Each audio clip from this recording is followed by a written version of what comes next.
So, it is possible to survive a nuclear disaster in Central America. Well, you may think, is it only with coffee?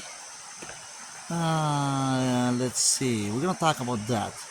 There is more to come to be able to survive a nuclear disaster in Central America. And we'll be talking in the next few minutes about those items. One of them is coffee, maybe not just coffee, like you see here. Why coffee at this moment? Well, coffee is one of the main sources of nutrition and income in Central America. If Central America is able to survive, mainly, well, for the grace of God first, but mainly it's because of coffee. Believe it or not, I say, wow, is it a like coffee addiction? Well, in a way, it's coffee habit is, if it's too much, it's not good, right? We know that. But well, there is a scientific proof that if you get one or two coffee, I mean, prevent so many illnesses, prevent so many cancers in your head, cancer different So it's diuretic anyway. So it does good in a way for some part, some for our body system, all our body system. But if in extreme situation, if you consume too much of it, then it becomes something else. So this is how it looks at this time of the year.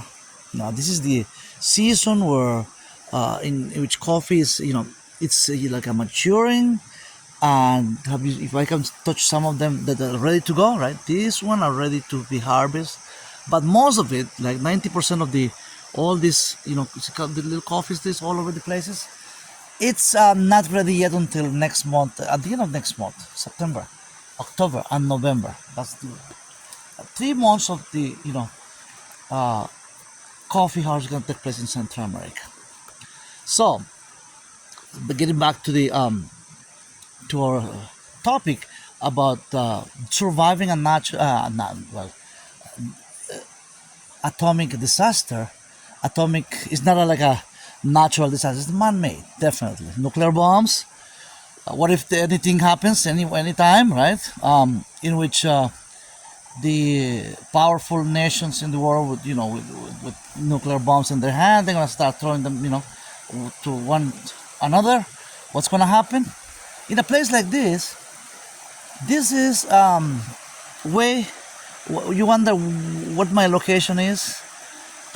In a way, it's in the middle of nowhere, but it's in the middle of somewhere. It's in the middle of the mountains of Honduras, Central America.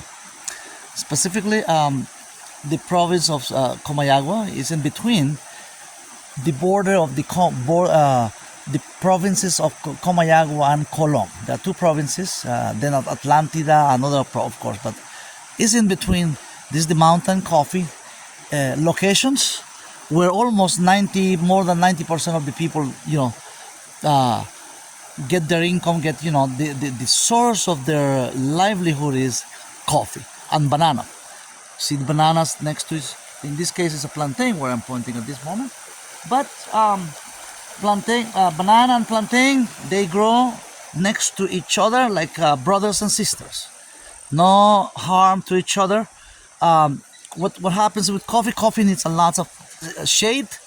So any banana, like a tree, covering a coffee tree like this one, like we see here. You see, this is already ready to be harvested.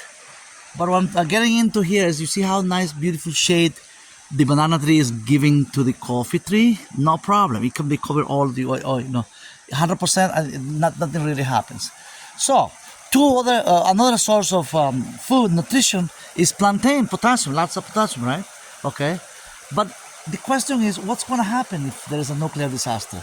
With all the contamination, there's no oxygen, clear oxygen to breathe, right? Okay, let's get moving here. As we speak, in these mountains, right? When I say mountain, this is over 2,000 meters above sea level. The mountains of Comayagua, huge. I mean, and that's one of the reasons precisely is that coffee is so rich in here. It has to be the mountains, high altitudes, not just like in Colombia. That's one of the reasons Colombian coffee is so good. Brazil, I mean, you have to look at the mountains, Ecuador, Peru, right? Other big coffee growers in Latin America supplying coffee to the world. What's going to happen, guys? Are you going to have you in the middle of the nuclear disaster? Are you going to be able to get your coffee? If it's not from here, you're not going to get anywhere from. Well, Vietnam is producing a lot of coffee, some part of Africa too. But so as we move along, right? Bananas and coffee growing next to each other, supplying to the world, supplying to all mankind, with one of the best nutritions that you can get. This creek comes precisely from the top of those mountains, way back there. It's a clean, pristine, you see, pristine, clear, no contamination, not even, because very few people live here, and people, not that much, it's very sparsely populated, only farms. It's not like a concentrated, there's no apartment buildings, this is the middle of the mountain, almost in the middle, like I said before, in the middle of nowhere. So if you have a farm here, which this is a farm, right? The next farm is like another mile maybe from here. So there's no, you don't see anything like bottles, like garbage, floating on the creek, on the beach. It's very clear. Of course, I'm not saying this is not drinkable, but it's clear.